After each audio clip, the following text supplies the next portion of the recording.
Hello student, welcome to my channel excellent learn centre. आज का topic है class 10th math, जिसमें कि ये जो प्रश्न है एग्जाम के लिए बहुत ही इम्पोर्टेंट है, यानी कि वीवीआई प्रश्न है। आप लोग इन प्रश्नों को अवश्य देखें और तैयारी करें।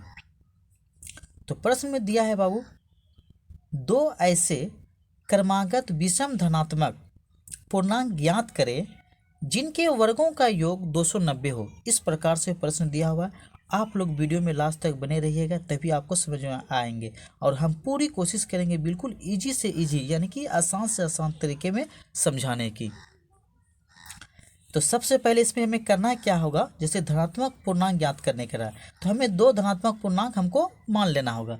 तो हम मान लेते हैं कि माना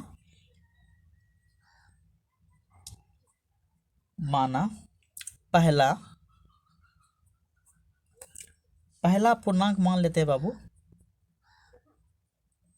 माना कि पहला पूर्णांक क्या मान लिया बाबू, हमने x मान लिए, ठीक है ना। फिर दूसरा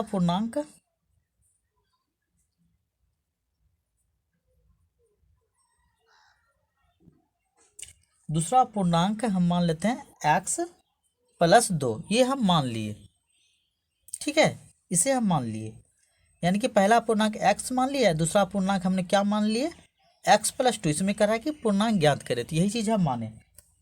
प्रश्न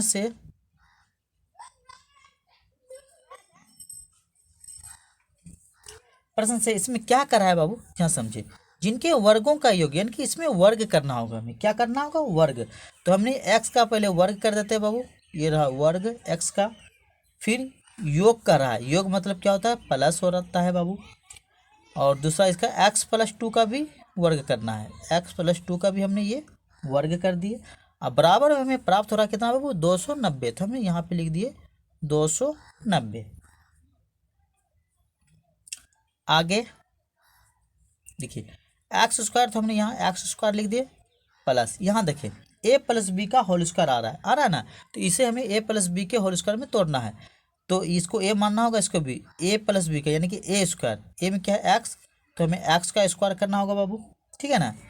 प्लस 2ab, 2a में क्या है x, b में क्या है ये 2, 2ab प्लस b का स्क्वायर यानी कि 2 का वर्ग, ठीक है ना। इस प्रकार से अब बराबर में दिया है बाबू 290, तो इसे हमें लिख लेना है। देखिए x² कितना x हो गया बाबू, 2x²।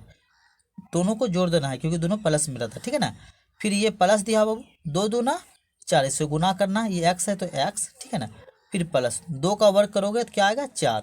अब बराबर में ये आ गया कितना बाबू, 290, ठीक है ना। ये आ गया कितना, 290। 2x² प्लस में ये 4x है, बराबर यहाँ समझिए ये 290 किस में है बाबू, प्लस में है ना, है कि नहीं। या तो आप इसको सेम टू सेम पहले उतार दीजिए, इस प्रकार से कर लीजिए। ये प्लस में 290 है, इसको इस पर ला दीजिए, माइनस में क्या हो जाएगा बाबू, 290, बराबर में क्या हो जाएगा, 0। अगर माइनस में लाने के लिए बराबर में क्या हो जाएगा बाबू, 0 होगा ना, ठीक है। अब यहाँ देखें, एक स्टेप और ले लेते हैं, इसमें इसको घटा लेते हैं पहले, ठीक है ना। 2x² प्लस में हो गया मेरा 4x, समझ रहे हैं। आगे यहाँ देखिए 290 में ये 4 घटेगा, ये 4 प्लस में है, बड़ी संख्या क्या है बाबू, माइनस में है, माइनस में है ना। तो चिन्ह मेरा माइनस का हो जाएगा, और 290 में 4 अगर घटाएंगे तो कितना होगा बाबू, 286 होगा। यानी कि 90 में 4 घटने से 200 क्या हो जाएगा, 86। अब बराबर में क्या होगा, 0, ठीक है। यहाँ पे ध्यान दे कि देखिए 2 से सब में भाग लग रहा है, इसमें भी 2 से भाग लग रहा है, ये 4 में भी 2 से भाग लग रहा है, ये 286 में भी 2 से भाग लग रहा है, ठीक है ना। तो हम यहाँ लिख देते हैं कारण, देखे पहले इसको 2 से भाग दिए, तो 2 से अगर भाग देंगे इसमें तो क्या हो जाएगा बाबू, ये सिर्फ x² हो जाएगा, प्लस 4x में 2 से भाग देंगे तो 2×2=4, यानी कि ये 2x हो जाएगा, क्योंकि 2 में भाग लगे तो भागफल 2 आएगा, ठीक है ना। फिर ये माइनस माइनस, इसको भी भाग देते हैं, 2×1=2, ये 8 है, 2×4=8, ये 6 है तो 2×3=6, बराबर 0 में भी भाग देंगे तो 2 से, तो वह 0 होगा। तो हम यहाँ कारण में लिख देते हैं बाबू, दोनों तरफ,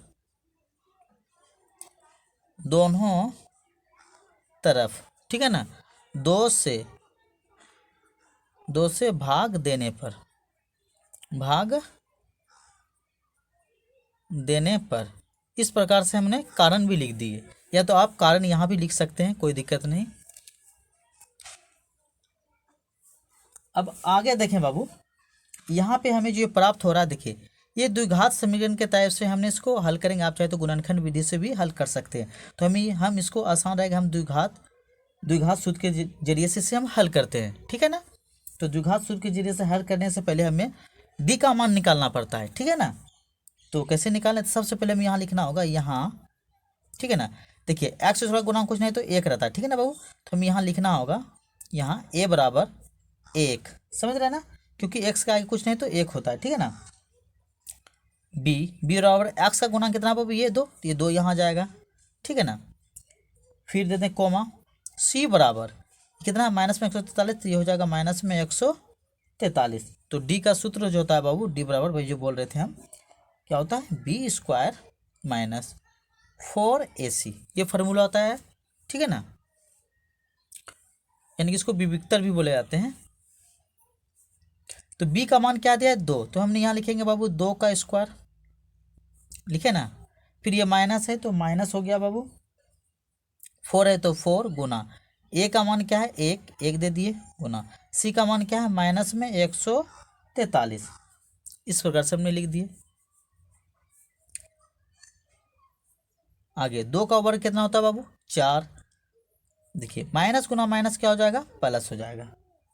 अब देखें 4 एक का 4, अब 4 को गुना करना है 143 से, इस 4 को गुना करना है 143 से, हम कर लेते हैं 4 तिया 12 के 2, हासिल रहा बाबू 1, 4 चौके 16, 16 1 17, हासिल रहा 1, 4 एक का 4, 4 1 5, यानी कि 500, ये 72 हो गया।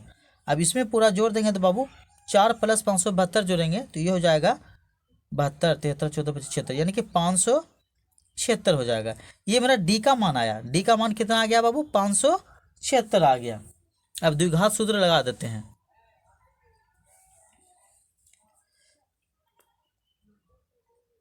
अब द्विघात सूत्र से, द्विघात सूत्र क्या होता है बाबू, एक्स, देखें एक्स बराबर होता है -b plus minus root under होता है बाबू डी बटे 2a, ये फार्मूला होता है, ठीक है ना। तो हम इसे निकालते हैं। देखिए माइनस है तो हमने माइनस दे दिया बाबू। देखिए b का मान क्या आया है, b का मान देखिए ये 2 है ना यहाँ, तो हमने ये 2 लिख दिए। फिर प्लस है, फिर माइनस है तो माइनस, डी का मान रूट है तो रूट, डी का मान कितना आया, देखिए मतलब डी का मान आया 576, तो हमने यहाँ पे लिख देंगे बाबू 576 बटे, नीचे 2 है तो 2, ए का मान क्या है बाबू, देखिए यहाँ ए का मान 1 है, तो हमने यहाँ 1 लगा दिए, बराबर। यहाँ समझे, ये माइनस है तो -2 प्लस माइनस।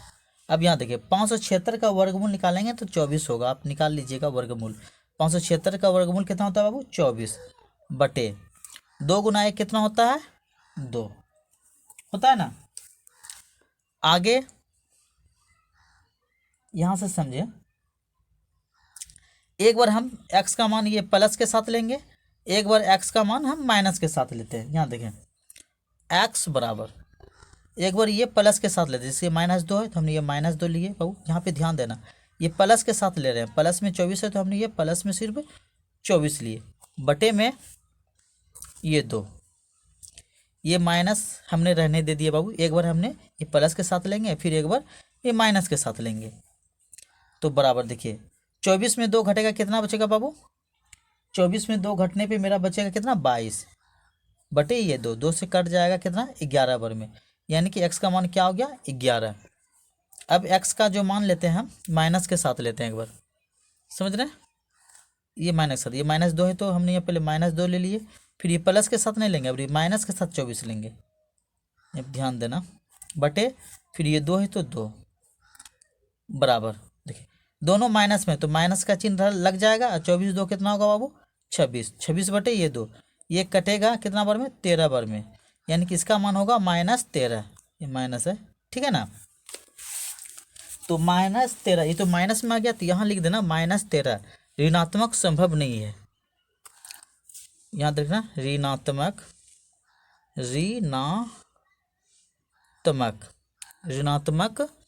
संभव नहीं है, संभव नहीं है, ये लिख देना बाबू ऋणात्मक। यहाँ देख लें जो को माइनस में जो आया ना ये ऋणात्मक संभव नहीं, ये कारण देके आपको लिख देना है बस। आगे जो आपका प्लस में जो आया ये 11, इसे पकड़ लेना है, ठीक है ना। तो आपका जो पहला पूर्णांक आया लिख दीजिएगा, पहला पूर्णांक हम x माने थे बाबू, तो पहला पूर्णांक क्या आया x बराबर ये मेरा 11 आ गया, आया ना। पहला पूर्णांक मेरा 11 आ गया। और दूसरा पूर्णांक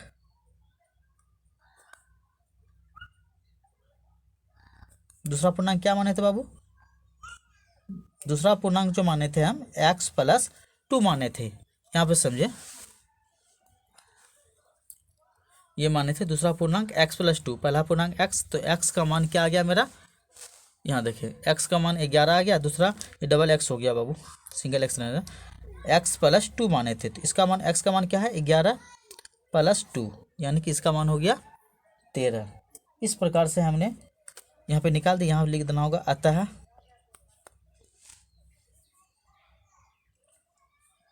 दोनों क्रमागत, जो क्वेश्चन में कर रहा था, दोनों क्रमागत विषम धनात्मक